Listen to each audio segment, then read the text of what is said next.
This chart shows India's medical exams, 2.2 million students competing for limited seats. In 2026, a massive paper leak distorted this data curve. A severe anomaly in top percentiles meant legitimate candidates were mathematically pushed out. Combined with marking glitches, thousands watched scores evaporate. When those students went to the authorities to report missing pages and unmarked answers, they hit a wall. Bureaucrats offered no timeline for a fix, and the Education Ministry stayed completely silent. The frustration eventually reached the court system. During a hearing about the protests, a remark by a senior judge compared the unemployed youth to cockroaches and parasites. For students who had spent years preparing for a single exam, that dismissal suggested their grievances weren't just being ignored, they were being treated as a nuisance to the system. It clarified exactly how little standing they had in the eyes of the state.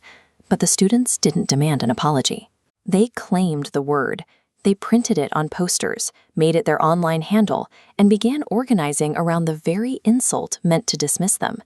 By taking ownership of the label, these test takers stepped out of the role of passive victims.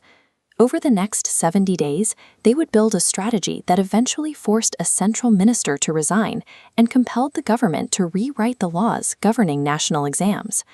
On May 16th, a digital strategist named Abhijit Dipke formalized that anger into a satirical organization, the Cockroach Manual Party, or CJP. The branding carried a specific logic. Cockroaches are famously difficult to kill. You can step on one, but you cannot stop a swarm. That self-deprecating identity acted as armor. Traditional political attacks couldn't touch them because the students were already calling themselves the lowest form of life. Within weeks, millions of frustrated aspirants unified under the banner online. Knowing the limits of digital activism, the CJP pivoted. They moved the operation from the internet to the pavement on June 6th. They established a permanent physical protest headquarters in the center of New Delhi, at Jantar Mantar. From there, the CJP issued 3 explicit demands.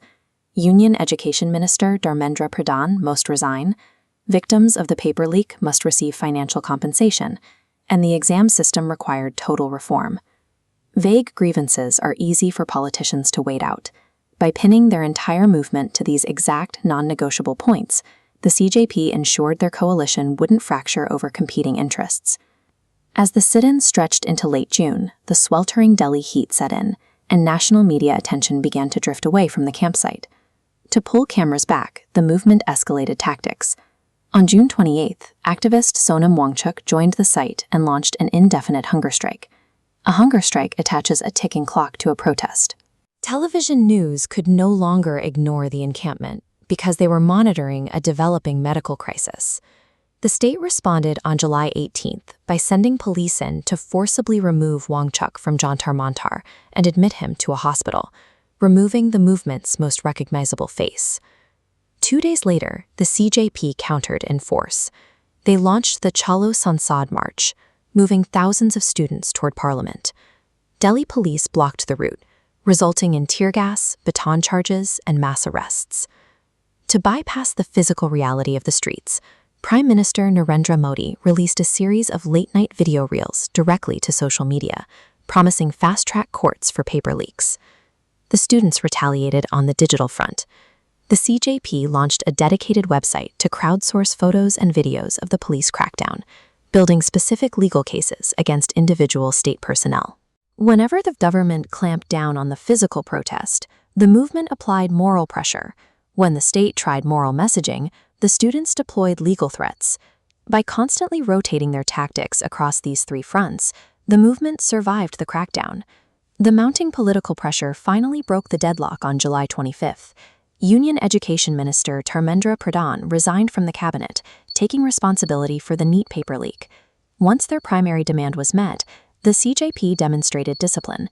They officially withdrew the protest and told students to go home, proving they could deliver on a negotiated settlement. But the conflict continues.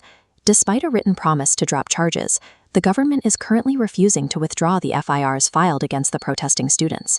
The CJP anticipated the friction. They secured high-profile institutional support, including senior advocate Kapil Sibal, to build a nationwide legal defense platform and fight the charges in court. They have also issued a clear threat. If the state fails to honor the written agreement regarding the arrests, the national agitation will immediately resume. A group of young people with zero political funding managed to corner the national government. By organizing around satire, enforcing tactical discipline, and adapting to police suppression, they forced state accountability where traditional methods had failed.